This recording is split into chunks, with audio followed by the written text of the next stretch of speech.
You're going to rot here. The only way you're leaving is in a coffin." My own daughter's words sliced through me like shards of ice as she hurled me into the cramped, rough-hewn cabin. The crack of my phone on the wooden floor was the last sound before the bolt slid shut outside. She'd smashed my only lifeline to the world. Now there was nothing. No food, no water, just me, penned up like an animal. My heart pounded so hard against my ribs, I thought it might rip free. At 66, after pouring my entire life into this ungrateful daughter, I was locked away by her own hands, left to wither while she sailed off on a luxury cruise with Damon, her husband, and that domineering father in law who twisted her around his finger. But let me tell you how I ended up here. How the woman who once held a family together became a prisoner to her own blood. My name is Mira. For 40 years, I believed I'd built us something steady. Love stitched together with sacrifice. I'd worked since I was 18, hemming and mending in a small downtown textile shop. These hands, calloused from needles and thread, kept our home standing after my husband walked out when our daughter Helena was 8. From that day on, Helena was my purpose, the reason I rose before dawn, to make it to the bus and punch the clock on time. I still remember the Tuesday it rained straight through the afternoon, when I swore I'd do anything to give her what she deserved. Helena had come home sobbing because kids mocked the holes in her shoes. That night, while she slept, I counted every crumpled bill I'd saved to buy myself a new dress and spent it on the best sneakers in the store. The glow on her face the next morning was worth more than anything I could have worn. Years rolled by like spools of thread. Every spare dollar, every overtime shift, every bit of rest I traded was for her. At 16, I doubled my hours to get her the used scooter she wanted so badly. At 21, I put my little house up as collateral to pay for her engineering degree. I never complained, never asked for anything but love and respect. Helena graduated with honors and landed a stellar job at a construction firm. Watching her stride out each morning in a sharp blazer with a leather portfolio tucked under her arm, my chest swelled. My daughter's a real professional, I'd tell the neighbors, smiling like sunlight. For a while, it felt perfect. She visited often, treated me to fancy dinners, thanked me for the years I'd carried her. Then she met Damon. The first time she brought him over, something in me recoiled. It wasn't just his smooth, careful smile. It was how he watched my daughter, like she was an asset he had to protect from liabilities. Damon was 32, tall, with neatly barbered hair and a grin that never quite reached his eyes. He worked in operations at a private clinic and, from the start, made it clear that my side of the family, especially me, didn't meet his standards. I tried. I cooked favorite dishes when they visited. I spent down my little savings on small gifts. I even learned more elaborate recipes because I knew he liked modern cuisine. Every gesture was met with a polite, polished smirk. Comments Helena didn't seem to notice, or worse, chose not to. "Mira, you don't have to fuss," Damon would say in a honey tone that made my skin crawl. "We don't need all this. We're adults." But the disdain in his eyes, his quiet contempt for the older woman who had raised the person he now treated like his property, stung. 2 years later, they married in a pricey hall. Over $20,000 for flowers I can still smell. I sat in front in a discounted green dress, feeling invisible while my own daughter promised forever to a man who was already pulling her away from me. When the officiant spoke about honoring family and parents, I saw Damon squeeze Helena's hand with a smile that chilled me.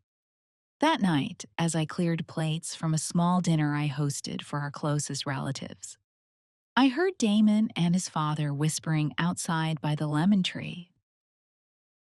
"We need to set boundaries," Damon was saying in a voice he'd never use around me. "Helena is too soft on her mother. She thinks she still gets a say. That ends now." "Exactly," his father chuckled. "If you let a meddling mother set the tone, you'll never run your own home." I froze behind the curtain, each word a slap. The man I'd been trying to welcome like a son was laying out my expulsion from my daughter's life. I finished cleaning in silence, tears slipping down, wondering if Helena knew, or if she simply chose peace over me. That night, for the first time in years, I fell asleep with an empty ache I didn't know how to fill. The months that followed proved my fear right. Helena's visits thinned, and when she did come, she was with Damon, and only briefly. Our easy conversations turned stiff and shallow, punctured by Damon's needling remarks. "Remember, we have dinner with my parents," he'd remind her just when Helena and I started to laugh. Or worse, "Honey, your mother looks tired. Let's let her rest." As if I were some frail relic instead of a woman who simply wanted an hour with her child. Worse still, I watched Helena change. The thoughtful, tender girl I'd raised began shrinking into a stranger, ashamed of humble beginnings, embarrassed by the mother who'd sacrificed everything. The first time Helena spoke to me with contempt was a quiet Sunday. 3 months after the wedding, I'd made her favorite braised chicken, what she'd loved since childhood, and waited, heart tapping, for our weekly lunch. She arrived alone, and hope bloomed.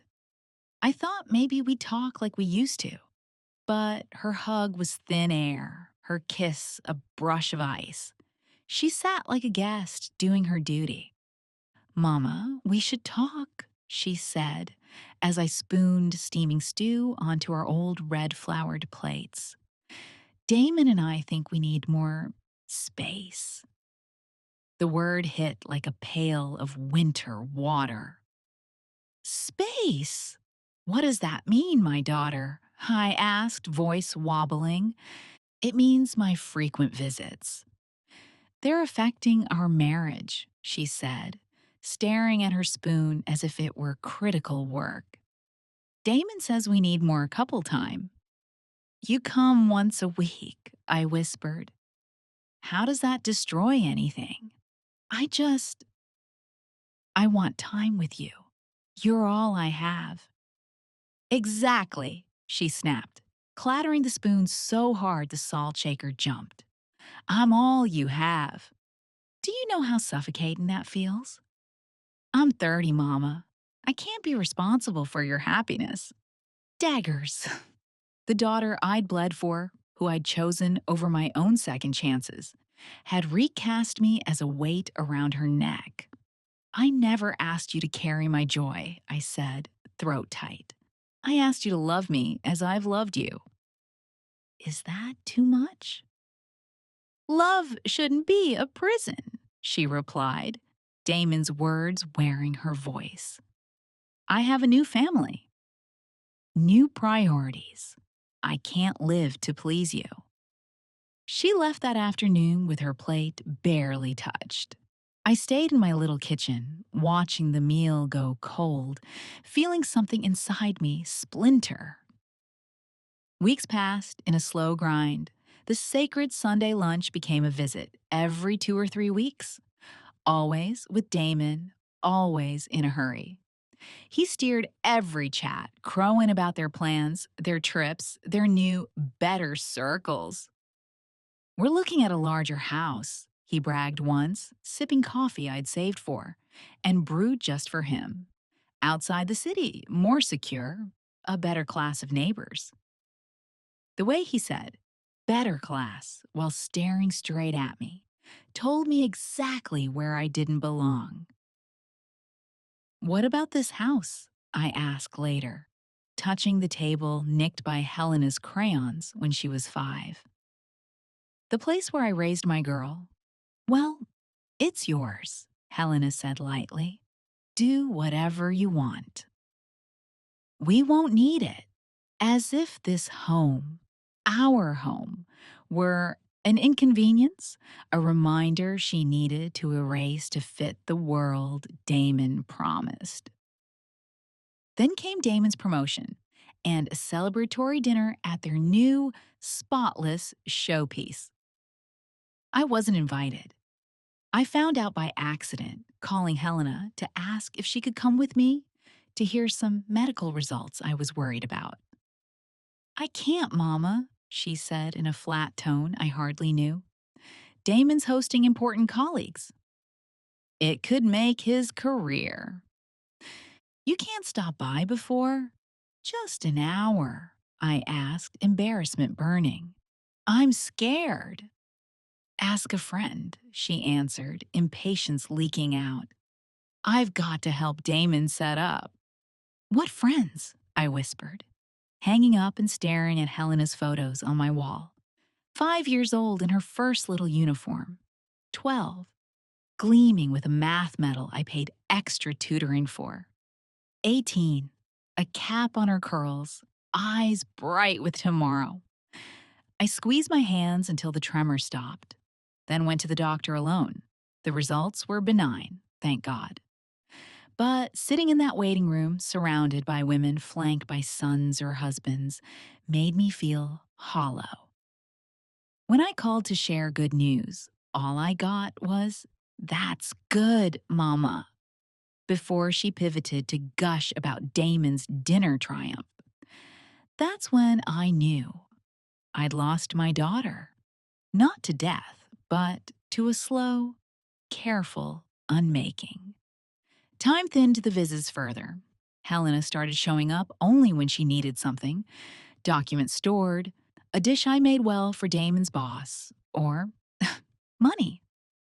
Mama, could you lend me 5,000? She asked one rare afternoon. Down payment for a car. Damon's broke down. He needs something more presentable. 5,000 was nearly everything I'd scraped together, dollar by dollar, against illness or some failing part of the house. But I had never learned to say no to my child. Of course, I said, heart shrinking. When do you need it? Tomorrow would be perfect, she smiled. I'll pay you back in 3 months. She didn't. Every time I asked, there was a new reason. Surprise house costs, a sudden work trip Damon had to take, repairs that bloomed past estimates. The day I hit the bottom was a gray Tuesday in November, 8 months after the loan. I'd been fighting a vicious flu for a week, fever burning, hacking until my chest ached. I felt small in a way I hadn't since my 20s, vulnerable, scared. I called Helena, hoping she could sit with me or at least check in. I can't go, Mama, she said, irritation sneaking into her voice. Damon and I have our appointment with the architect. We've waited months. He's the most sought after in the city. Please, I begged, voice ragged with fever. Just a few hours. I'm afraid I'll faint. Can't you call a neighbor? She snapped. Damon says independent adults take care of themselves. They don't lean on others all the time. Those 2 words, Damon says, became knives I kept finding in my back. I'm your mother, I whispered, tears hot on my cheeks. Since when am I just someone else? Oh, Mama, don't be dramatic, she sighed. It's just the flu. Tea, rest, sleep. She hung up without goodbye. That night, shivering and alone, I decided something had to change. I couldn't keep begging for crumbs of affection from a daughter who treated me like clutter. Even if it cost me what little we had left, I would reclaim my dignity. It took 2 weeks to shake the fever. The phone never rang with her name. It was my neighbor, Rosa, 70, widowed, who kept me afloat. She brought medicine and broth and sat with me through the worst nights. Mira, she said quietly, helping me change damp sheets, this isn't normal. Something is very wrong. She was right, but admitting it meant accepting that I had helped build this. Never setting a boundary, swallowing hurt, always saying yes. When I finally got my strength back, I drew a line. If Helena wanted to treat me like a stranger, I'd oblige. I would not be her on call cook, her emergency bank, her convenient alibi. The first test came 2 weeks later. Mama, could you make that lasagna Damon loves? Helena asked sweetly. His parents are coming. He wants to impress them. For the first time in 30 years, I said no. I'm sorry, Helena. I have other plans. Silence stretched so long, I checked if the call had dropped. Other plans? She sounded almost offended. What plans could you possibly have? My own, I said, surprised at the steel in my voice, especially after you didn't care whether I lived or died when I was sick. It was just the flu, she lied smoothly. Damon thought giving you space was best. Damon thinks, Damon says. Damon decides, I snapped. When will you think for yourself? When will you remember you have a mother? Don't start your drama, she shouted. If you won't do one simple thing, fine, but don't guilt trip me. She hung up. My hands trembled, then steadied. For the first time in months, I could breathe. Days opened up. Without waiting by the phone, without bracing for icy visits, my house became mine again. I walked with Rosa at sunset, tended tomatoes, read books I'd saved for someday that never came. Slowly, I remembered who I was before I was only Helena's mother. Helena didn't like this version of me. 3 weeks after that call, she showed up unannounced with Damon, wearing a storm on her face I hadn't seen since she was a teenager. We need to talk, she said, striding into my living room as if she owned it. Damon followed, draped in a designer jacket that probably cost more than my monthly pension. By all means, I said lightly, choosing calm. How can I help? You can start by explaining your behavior, Helena said, dropping into the armchair where she'd once curled for bedtime stories. You hung up on me. You refused to help with a simple dinner. And now, the neighbors say you called me ungrateful. Talking trash? I blinked. What did I supposedly say? Rosa told her sister, who told the woman at the market, who told. Damon's voice oozed concern, venom hidden just below. Do you understand how that could damage Helena's reputation at work? I looked past him to my daughter. Your reputation is what concerns you. Not that your mother felt abandoned when she needed you most. Oh, please, Damon cut in before she could speak. Mira, you're 66. Time to grow up.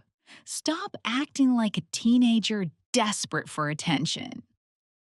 Silence crashed over us. I looked to Helena, waiting for her to say, That's enough, to remind him that this was my home.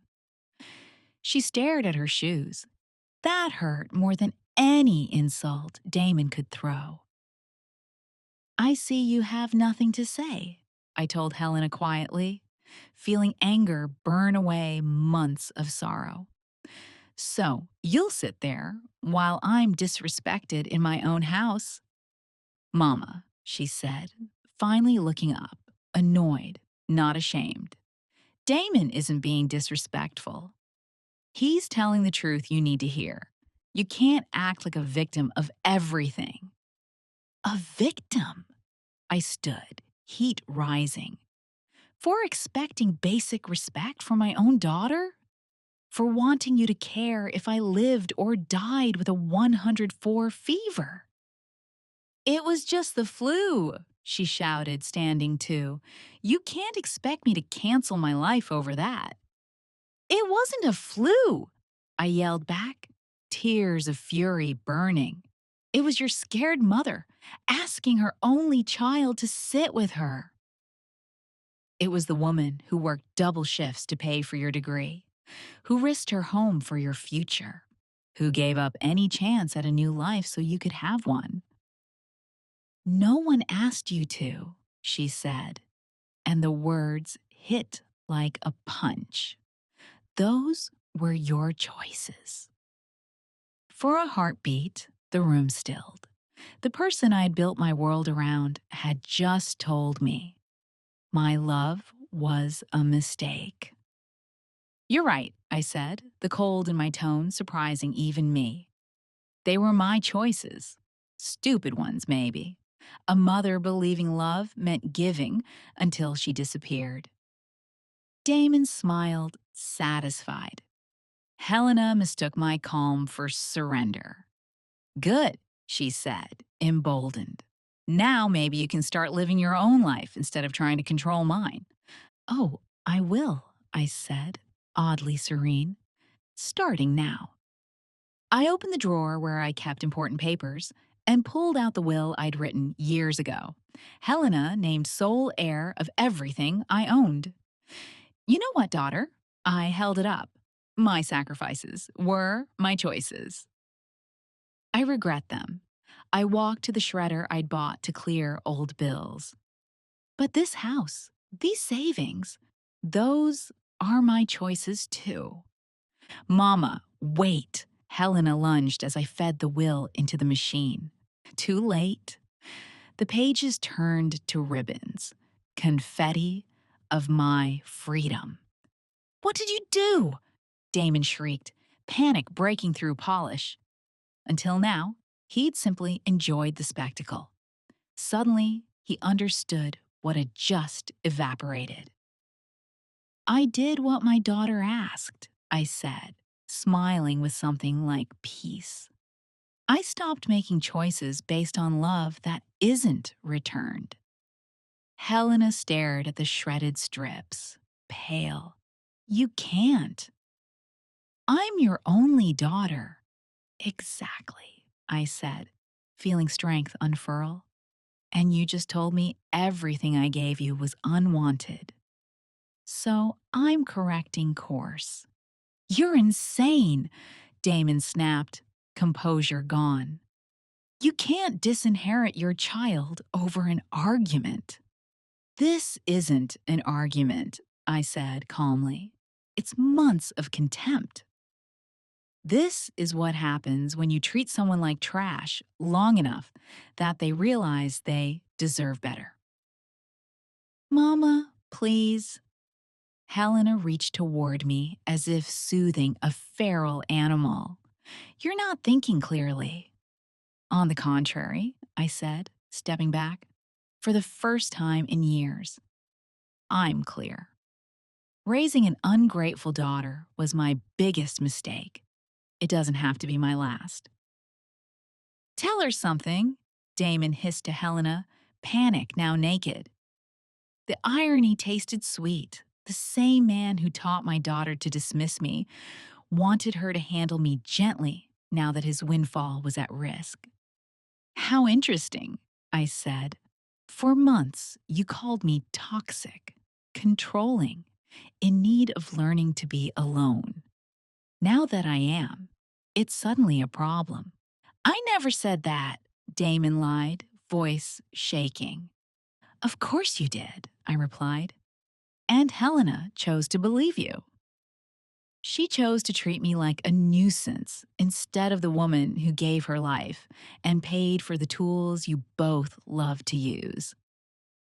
Helena sagged into the armchair, head in her hands. For a moment, I glimpsed the vulnerable girl she'd been. My heart almost broke. Almost. Mama, she whispered. I know I haven't been the daughter you expected. But you can't punish me like this. We're family. Family! I tasted the word. Family means showing up, mutual respect, not letting anyone humiliate the person who raised you. I can change, she mumbled, the words hollow. I'm not interested in chasing your change, I said, steady. I'm done begging for scraps. We're your only family, Damon tried, now swinging to emotional blackmail. You were my family, I said sweetly. Now you're two strangers who came to demand an inheritance you won't get. You can't do this, Damon snapped, veneer shattered. That house is worth over $150,000. Her savings are our future. Our future. He said it like a right, as if what I'd earned with 40 years of aching hands already belonged to them. Fascinating, I said, folding my arms. The same man who called me a dramatic old woman now claims my money for his future. Helena's face hardened into something I recognized from her father's worst days. You're going to call your lawyer and fix this, she said, low and controlled. You'll make a new will with me as sole heir. Or what? I asked softly. What will you do if I don't? Or you'll learn what alone really means, she said, stepping in close. Who will take care of you when you're frail?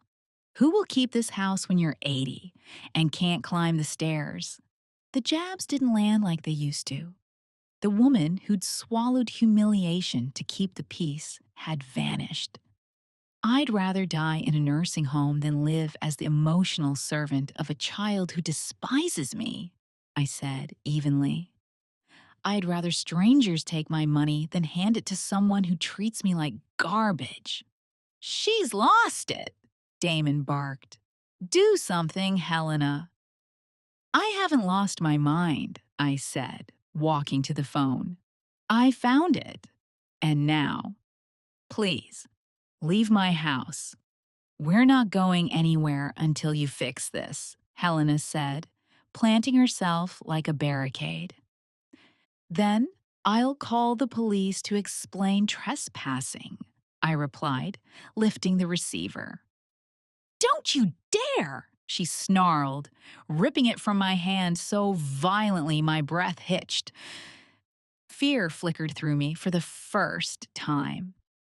The person looming over me didn't look like my daughter. She looked like a stranger who'd do anything to protect what she wanted. Give that back. I kept my voice level. Not until you come to your senses, she said, holding it out of reach. Sit. Calm down. We'll discuss this like civilized adults. Civilized?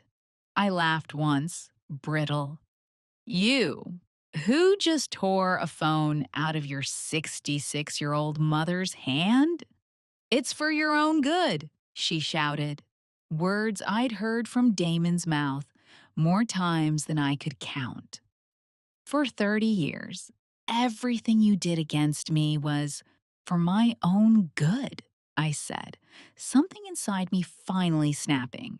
Marrying a man who hates me. Abandoning me when I was sick. Humiliating me in my own home. Damon stepped closer with a practiced, placating smile. Mira, you're hurt. But we all want what's best for you. I stared at him, almost laughing. You? The man who spent 2 years poisoning my daughter against me. That was frustration. He lied weakly. We appreciate you. Appreciate me, I echoed, but not enough to check on me when I was ill. Not enough to respect my decisions about my own money. Helena edged closer, phone still out of reach. Listen, Mama, you're going to make a new will. You'll leave me the house and your savings. Then we forget this ever happened. Or what? I asked again, smiling now. Something in my calm finally unsettling her. Or you'll be completely alone, she threatened. No daughter, no help, no one to care. Helena, I said, moving until we were face to face. I already am alone. Now I'm doing something about it.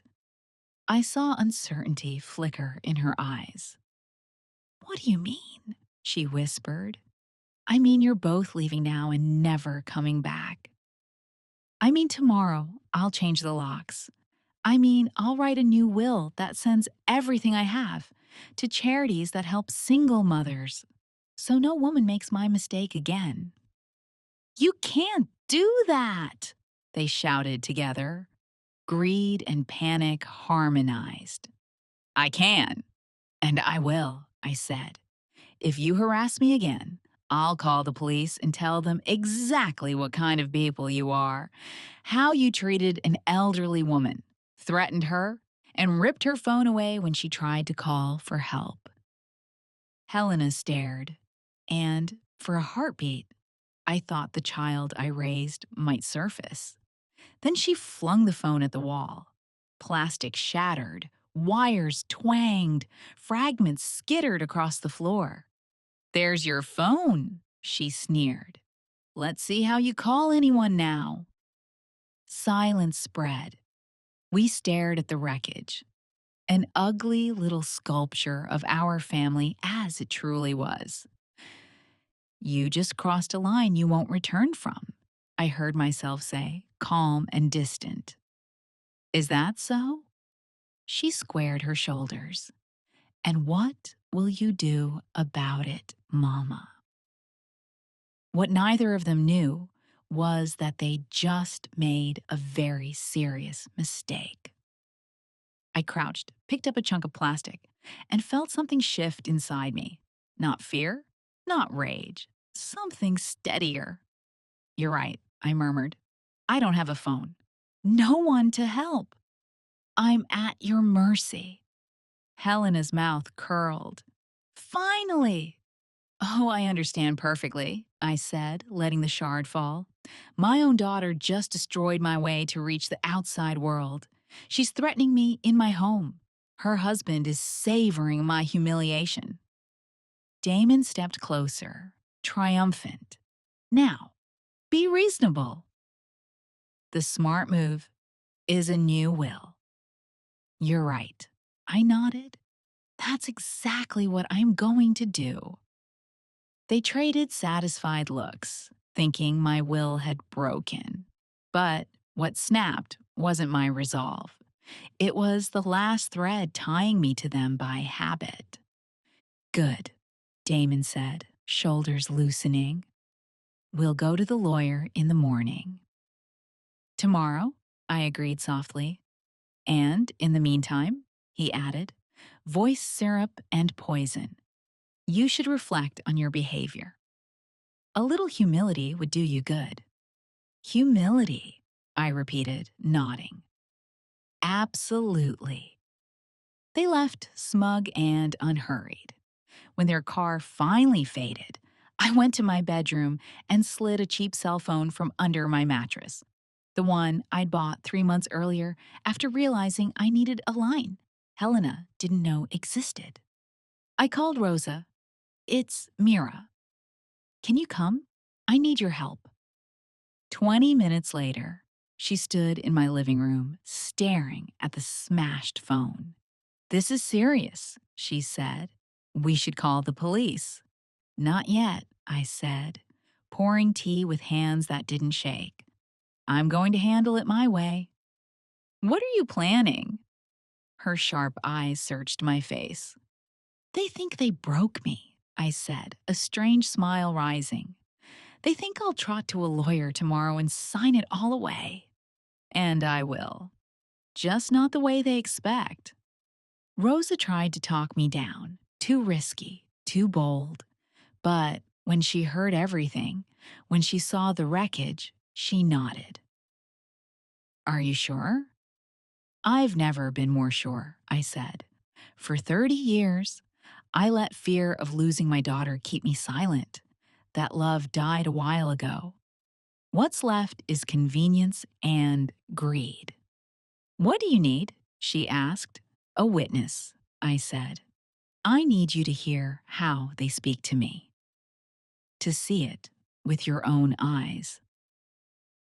I didn't sleep that night, not from fear, but from a sharp new freedom. For the first time in decades, I would take back my story. At 6 a.m., I called the attorney who wrote my original will. He came at 8. I explained, signed, and insisted a note make it crystal clear I was acting of my own free will, sound mind, no coercion. He filed immediately. At 10 on the dot, Helena's car pulled up. Rosa tucked herself in the kitchen to listen. A tiny phone recorder was already hidden between the couch cushions. I opened the door with a carefully crafted look of surrender. Good morning, I said, meek. I was expecting you. Perfect, Damon crowed. A night of reflection did you good. Yes, I murmured, eyes down. I understand everything. Did you call the lawyer? Helena asked. He already came, I said. The new will is done. They shared a glance of triumph. Damon sank onto my sofa like a king. Excellent. What does it say? I handed them a copy. Their eyes gleamed at the first lines, exactly the trap I'd baited. I knew you'd come to your senses, Damon whispered. I came to them completely, I said, feeling adrenaline hum through me. Now, Damon continued, tucking the fake copy into his pocket like a trophy. Some practical matters. Since the house will be ours eventually, Helena and I think you should move to a more appropriate place for your age. Appropriate? I asked, keeping my fists unclenched behind my back. A senior living facility, he said brightly. Medical staff on hand? Social activities. Helena nodded. We found very good options. And when should I transition? I asked. Damon glanced at her, then said, Sooner the better. This place needs renovations to sell at its true value. Sell it? I blinked. I thought you wanted it. Oh no, Helena laughed lightly. It's too old, too small. But the lot? Prime. Tear it down, build something modern. We could get almost 400,000. There it was. The truth, unvarnished. With your savings, 50,000, right? Damon said briskly. We're talking over 500,000. Enough for us to buy our dream home. And where do I fit in your dream? I asked softly. You'll be perfectly cared for, Helena said, syrup thick. Roof, meals, medical care. What more could a woman your age want? Respect, I thought. Gratitude. A daughter who didn't treat me like a chair that needed to be moved out of the way. When would all this be ready? I asked, playing the role. Actually, Damon said, there's a facility with immediate availability. We could take you tomorrow to tour it. Tomorrow? It stole my breath for a moment. Isn't that a bit fast? The longer we wait, the harder it is for you to adapt, Helena said, in a voice reserved for stubborn clients. Better to rip the Band Aid. Band Aid. That was her metaphor for uprooting me from the only home I'd known for 4 decades. Contractors can start next week, Damon added. We need the house available. I let the silence stretch, feigning calculation while the recorder captured every word. You know what? I said at last, standing slowly. You're right. It's time I accepted reality. They visibly relaxed, victory in their eyes. I'm glad, Damon said, standing too. You'll be happier. Happier, I nodded. Yes. But first, there's something important I want to show you before I start packing. It's in the basement. It belonged to your grandfather, a family keepsake. Curiosity pulsed stronger than caution. They followed me down the creaking stairs. Helena had always hated basements. Dark spaces unsettled her as a kid. As an adult, she simply had no reason to come down.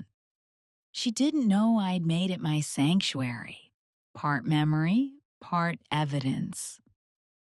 It's a little dark, I said, flicking on the stairlight but leaving the rest dim.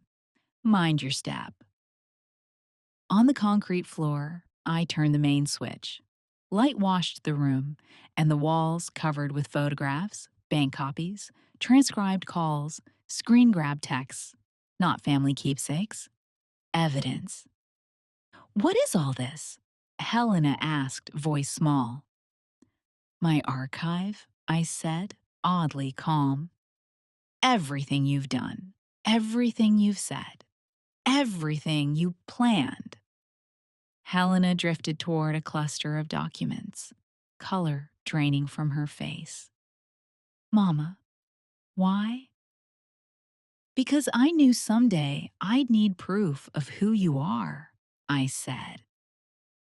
Damon had already found transcripts of their worst phone conversations, calls I'd recorded in my home. This is illegal, he hissed, hand shaking. In my home, I can record, I said. And when I'm documenting emotional and financial abuse, a court calls that reasonable. Silence pressed in tight. They moved like sleepwalkers, reading, seeing, recognizing themselves. I pointed to a neat column of spreadsheets. This section is every time you borrowed money and never paid a cent. You owe me $47,000. They weren't loans, Helena murmured. They were family help. That what we call theft now? I asked softly. Because right here, I tapped a transcript. You promised to pay back every cent. Damon had stumbled upon the worst pictures. Shots of him rifling my drawers, property searches he'd run behind my back, texts where he mocked me to his friends. How did you? You underestimated the dramatic old lady, I said. Turns out she learned cameras and recording apps. On the center table, an open laptop carried a live video call. What's that? Helena asked, moving closer. Oh, that? I said with a smile that started in my bones. My life insurance. For the last 20 minutes, everything upstairs and down here has been streamed to a few people who matter. An elder abuse attorney, a social worker, and Noah, my neighbor. He's an investigative reporter. Mira, the lawyer's voice came through the speaker. Are you safe? Do we need to call the police? I'm perfectly fine, I said, eyes never leaving my daughter and her husband's faces. Better than fine. Turn it off! Damon lunged for the laptop. I snapped it shut first. Too late, I said. It's already backed up. Your plan to park me in a facility, your talk of demolishing my home, the 400,000 you think you'll pull from my property. Helena dropped into an old chair, head in her hands. Mama, what did you do? What I should have done months ago, I replied. Protected myself. You can't use this, Damon blustered. Private conversations. Invasion of privacy. Documenting abuse isn't invasion, I said gently. It's survival. I pointed to another set of papers, fresh legal drafts. These are noteworthy. One is for elder financial abuse, one for intimidation and threats, one for property damage for the phone you smashed. You can't sue your daughter, Helena choked. I'm your child. My daughter? I met her eyes until she looked away. My daughter died months ago. The person in front of me threatens me, breaks my things, plots to steal from me, and to lock me away for convenience. Tears came, but not the kind that drown you. They were clean, briny, and sharp. Relief. Justice. And this, I lifted the most important document, is my favorite. The real will. Signed this morning. The one upstairs was a prop. Damon snatched it, scanning face-draining color with each line. What does it say? Helena asked, voice a thread. It says, I told her, smiling with something like pride, that every dollar and the house go to a foundation for single mothers earning a degree. It says not 1 cent goes to people who treat elders like trash. You can't, Helena whispered. We're your family. My family doesn't threaten me, I said. My family doesn't plan my exile so they can flip my roof.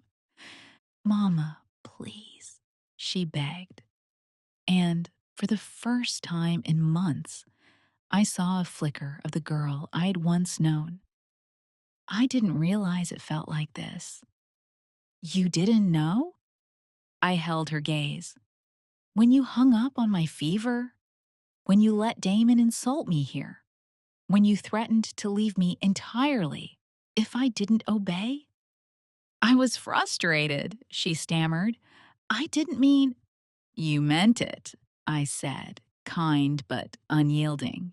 And you behaved like it for months. Tears finally gathered in Helena's eyes. But they weren't remorse. They were rage at a plan unraveling. This isn't over, Damon spat. We'll contest the will. We'll say you're not of sound mind. Try, I said, stepping close enough to see myself reflected in his pupils. Explain to a judge how a woman who meticulously documented months of abuse can't decide what to do with her own money. They were finally quiet, finally afraid, finally seeing that greed had led them to a cliff. Also, I added lightly, heading for the stairs, Noah's article runs next week. Elder abuse in well-dressed families. Names, photos, your words. You can't, Helena cried, scrambling after me. That will destroy my career. You should have thought of that before you threatened your mother, I said, not turning. Upstairs, Rosa waited, satisfaction warm in her smile. How did it go? Perfectly, I said. I think our guests are ready to leave. They stood, stunned, the slickness gone.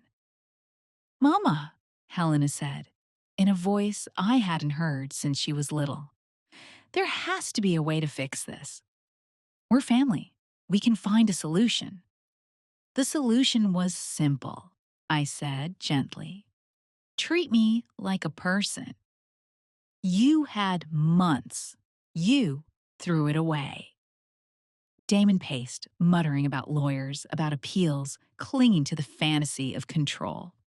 Mira, he said with forced calm, this is extreme. You'll regret it. You're tearing apart your family. I didn't tear anything, I said. You did. That day you decided my love was a burden and my savings. You're right. I'm just documenting it. Rosa rested a hand on my shoulder. I think it's time for them to go, Mira. The police are on their way to take a formal report about the threats and the broken phone. The police? Helena went gray. Mama, please. Don't do this. My job, my reputation, everything will be ruined. Right to the end, I said softly. Your reputation is what you care about, not the pain you caused, not the years I traded for you. It's my whole life, she burst out. My work, everything I've done. The career I paid for with double shifts, I said, quietly. Outside, a siren turned onto our street. The job you got with an education I mortgaged my home to afford. They both flinched at the flashing lights. Instinct sent them to the door like spooked animals. Don't go, I said, smiling in a way that must have looked like a warning. Meet the officers. Explain why you thought threatening a 66-year-old woman was reasonable. The knock came at exactly 3. 2 young officers listened, faces grave. Rosa told them what she'd heard. The recordings I'd made were logged as preliminary evidence. Ms. Alvarez, one officer asked, do you want to press formal charges against your daughter and son-in-law? I looked at Helena, head lowered, shoulders shaking. For a heartbeat, love tugged, a phantom limb. Then I remembered, no one asked you to sacrifice your life for me. I saw the phone splintering against my wall. I thought of brochures for facilities I never asked for. Yes, I said steadily, I want to file charges. The process that followed was as brutal as expected and necessary. Noah's article, The Price of Indifference, When Children Become Predators, covered the story with care. Helena's company let her go after the scandal spiraled. Damon lost his post at the clinic. The board decided someone linked to elder abuse didn't belong in a care setting. But what satisfied me most wasn't their professional fallout. It was something smaller and truer. 3 months later, Helena knocked on my door. She stood alone, no Damon, looking like all the nights she hadn't slept were draped under her eyes. Mama, she whispered, please, can we talk? I studied the face I'd once memorized. No, I said, simple and clean. Please. Tears spilled. I've lost everything. My job, my reputation, my marriage. Damon left. I have nothing. Now you understand, I said, calm as a kitchen table, what it feels like to lose everything because of someone who was supposed to love you. I'm sorry, she sobbed. I was horrible. You didn't deserve it, but I'm your daughter. There has to be a way. For one suspended moment, the old reflex almost took me, opening my arms, erasing the past in an instant. But I'd learned something precious about love. Forgiveness without consequences isn't love. It's surrender. Helena, I said, keeping the door barely open. For 30 years, I forgave every cruelty, every belittling moment. I did it because I thought that's what mothers do. Exactly. She grabbed for the words. You're my mother. I loved you, I said. I love the little girl who curled into me after nightmares. I love the young woman who swore she'd honor my sacrifices. But that girl, that promise, died a long time ago. The person in front of me chose greed over love and contempt over gratitude. I can change, she cried. I can be who you want. I don't want you to change for me, I said, closing the door an inch. If you change, let it be. Because who you became disgusts you. It's no longer my job to fix you. Mama, please. She wedged her foot in the door. You can't abandon me. I'm your only daughter. You abandoned me, I said, voice steady. I'm just acknowledging it. I pushed her foot back, gentle but firm, and closed the door. I stood there long enough to hear her weep, to hear the car start, to let the silence settle again in rooms that finally felt safe. In the kitchen, Rosa waited with hot tea and a proud smile. How do you feel? Free, I said, taking the cup with hands that didn't tremble. For the first time in 30 years. That night, I lay down in my home, and thought about what I'd lost and what I'd found. I had lost my only daughter, but I had gained something I should never have given away: my dignity. At 66, I learned that self respect isn't selfish, it's survival. Boundaries aren't cruelty, they're care. Sometimes the only way to save your soul is to cut the rope that's dragging it under. I gave everything to a child who treated me like an ATM. Now, finally, I'm giving everything to the one person who truly deserves it: myself. And for the first time in decades, that truth doesn't frighten me, it thrills me.